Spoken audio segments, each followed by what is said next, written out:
Cantares de Salomão, capítulo 1, versículo 9.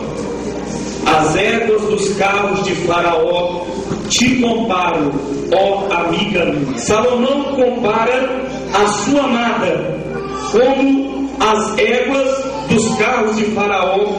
Por que as éguas dos carros de Faraó? Porque as éguas de Faraó eram muito bonitas, eram muito belas, eram muito bem tratadas e também era muito forte e muito ágil e tinha muita velocidade. Quando nós olhamos aqui, sabe o que eu vejo? Aqui está representando muitas das vezes pessoas que vêm para a presença de Deus, que tem um chamado autêntico, que tem um chamado divino, que tem um chamado revelado por Deus, mas tem uma coisa: estão vindo para a igreja, mas está carregando e arrastando após si os carros de Faraó. É muita força, é muita energia, mas em vez de estar carregando Salomão atrás de si, está carregando algo do Egito, está carregando algo de Faraó. Quando eu olho, queridos, eu vejo que há uma diferença muito grande entre espiritualidade e aquilo que é natural. Quando nós chegamos na casa de Deus, nós viemos para cá com dons naturais, nós viemos para cá com dons humanos. Nós chegamos aqui dotados de alguma habilidade, dotados de inteligência e de sabedoria. Bem, verdade é que Pentecoste não veio para deixar ninguém ignorante, para deixar ninguém tolo.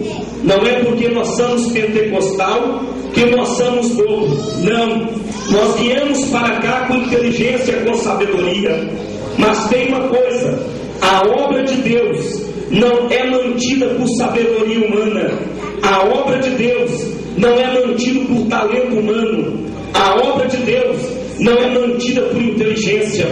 Porque a gente besta que tem um certo QI de inteligência, que vem para a casa do Senhor e ele, na sua presunção, acha que a obra está caminhando por causa da sua sabedoria, por causa da sua inteligência, por causa da sua esperteza, por causa do seu poder de manobra.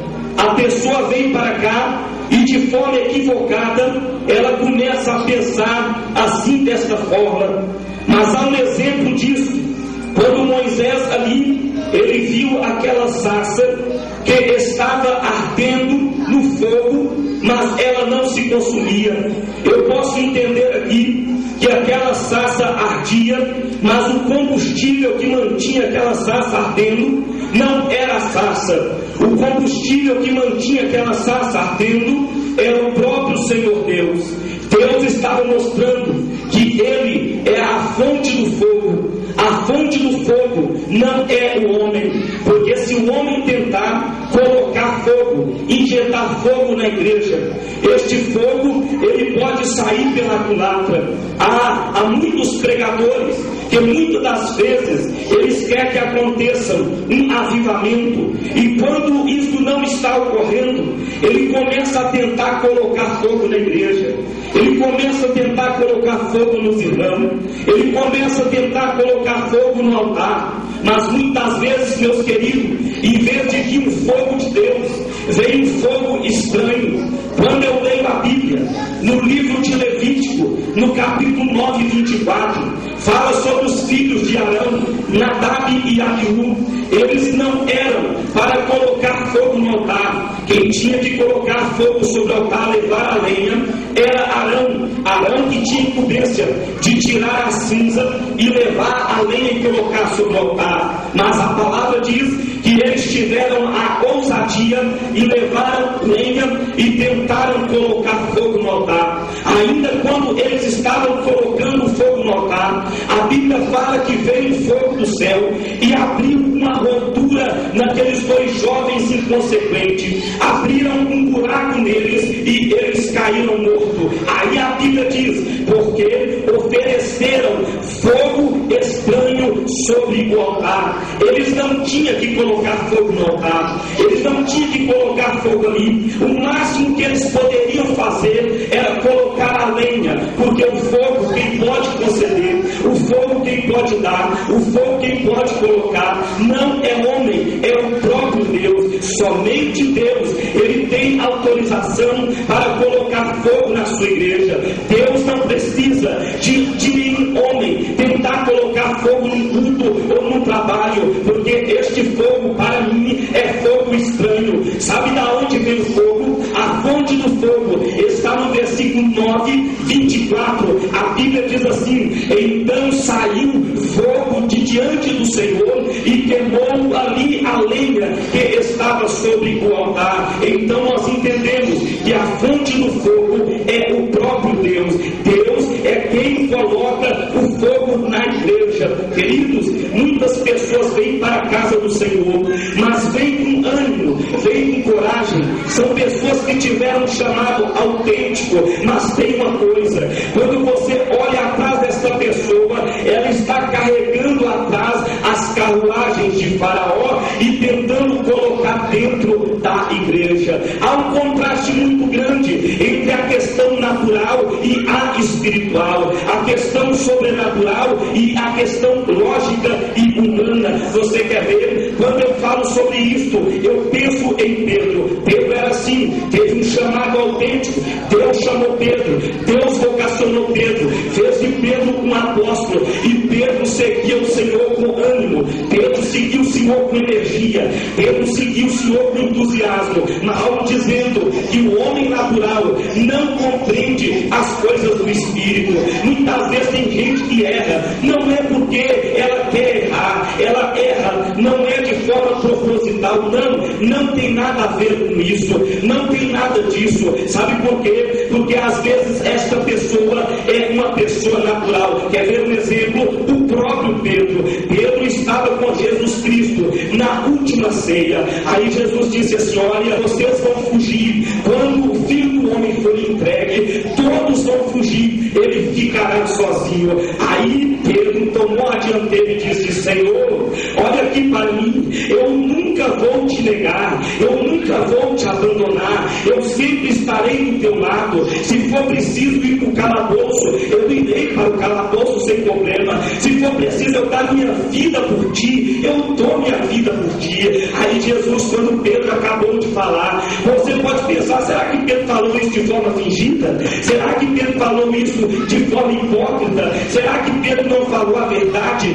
quando ele disse que ele queria ir com Jesus até a morte, até a cadeia? Claro que não, irmãos. Pedro estava falando a mais profunda verdade do seu coração, ele estava falando com sinceridade. Mas quando Pedro acabou de falar, Jesus vira para Pedro e diz: Pedro, antes que o galo cante 3 vezes, você me negará. Mas Senhor, o que é isto? Eu jamais vou te negar, eu vou estar contigo em todos os momentos. Aí nós vamos mais para frente. Estava Jesus no Getsemane orando, buscando a presença de Deus. Olha o contraste entre o natural e o espiritual. Enquanto Jesus estava orando ali, Jesus então se levanta. Quando chega lá em Pedro, Pedro estava dormindo. A vida natural é contrária à vida espiritual. Enquanto Jesus estava buscando, Pedro estava dormindo. De repente vem Judas e pega Jesus Cristo com alguns soldados.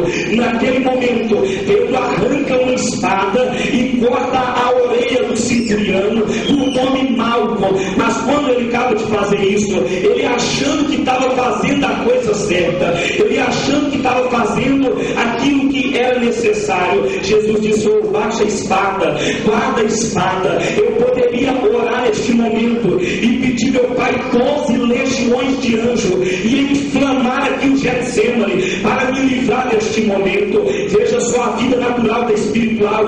Enquanto a vida espiritual estava querendo ser entregue, enquanto a vida espiritual estava querendo se doar por mim, por você, a vida carnal, a vida natural estava tentando resistir. Pedro estava resistindo ali à força espiritual. Aí naquele momento Jesus Cristo é pego e Pedro foge. Pedro corre na ladeira juntamente com seus discípulos. Somente Jesus fica.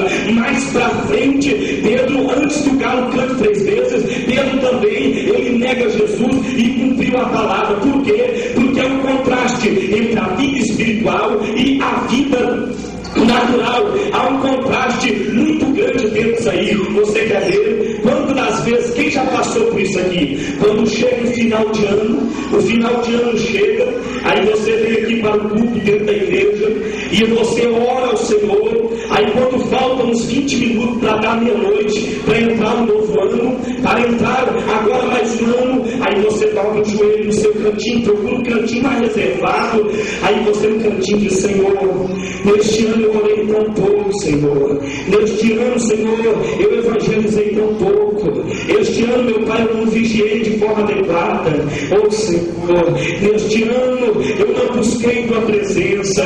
Neste ano eu não entrei diante de Ti em jejum, em oração. Mas, Senhor, neste ano que vem agora, eu vou orar mais, eu vou jejuar mais, eu vou vigiar mais, eu vou mais pregar a Bíblia, eu vou fazer Sua vontade. Aí quando chega o outro ano, quando chega, por exemplo, janeiro começou, aí você vê que você não está orando, você fala: meu Deus, eu falei que orar. Aí chega fevereiro, você não está orando. Aí quando chega o outro mês, aí você também não está orando. E assim vai sucedendo mês após mês, mês após mês, e você cai na real que você não cumpriu nada daquilo que você falou com Deus naquela noite, naquela virada de ano que você ia fazer. Agora eu te pergunto, quando você falou com Deus que queria orar, quando você falou com Deus que queria vigiar mais, quando você falou com Deus que queria visitar mais, fazer mais evangelismo, quando você estava derramando em lágrimas, entrando aqui na virada de ano, será que você estava falando mentira com Deus? Será que você estava falando inverdade? Será que o que você estava falando era uma hipocrisia? É claro que não, irmão. O que vocês estavam falando era verdade, mas tem uma coisa: muitas vezes nós falamos coisas dentro do nosso natural, e quando chega no momento de nós cumprirmos, exige espiritualidade, e quando chega o momento de nós executar o que nós falamos, nós não temos capacidade, nós não temos força, nós não temos condição. Por quê? É porque nós estamos no nosso natural. Mas eu quero dizer uma coisa, que para vir aqui para a presença do Senhor, para conseguir fazer a vontade de Deus, para conseguir acatar a palavra do Senhor, é necessário, queridos, que nós estejamos no Espírito e não na carne, que nós estejamos no Espírito e não no natural, porque quando falamos no natural, nós não temos força para cumprir, mas quando falamos no Espírito, falamos impulsionado por Deus, falamos impulsionado pela palavra, nós temos capacidade de cumprir, porque isso não é invenção, isso não é nada que venha do natural, mas é algo que surge de uma revelação do Espírito Santo. Então eu te digo para você, se você não recebeu uma revelação de Deus, não adiante tua boca em fazer promessa para Deus, não adiante as coisas para Deus, faça e fale aquilo que seja dirigido e orientado pelo Espírito Santo, porque quando for orientado pelo Espírito Santo, não vai precisar pastor ficar te empurrando, não vai precisar presbítero ficar te empurrando, não vai precisar diácono ficar te empurrando, não vai precisar seu pai ficar te empurrando. Minha filha, você falou que neste ano não vai ficar precisando o pai ficar te empurrando, e nem amigo tentando te amarrar para te levar para o culto. Sabe por quê? Porque quando a pessoa está no Espírito e faz um compromisso com Deus, está fazendo com Deus, não está fazendo com o homem. Você não está fazendo um compromisso com carne e sangue, você está fazendo compromisso com aquele que é fiel e que está no céu.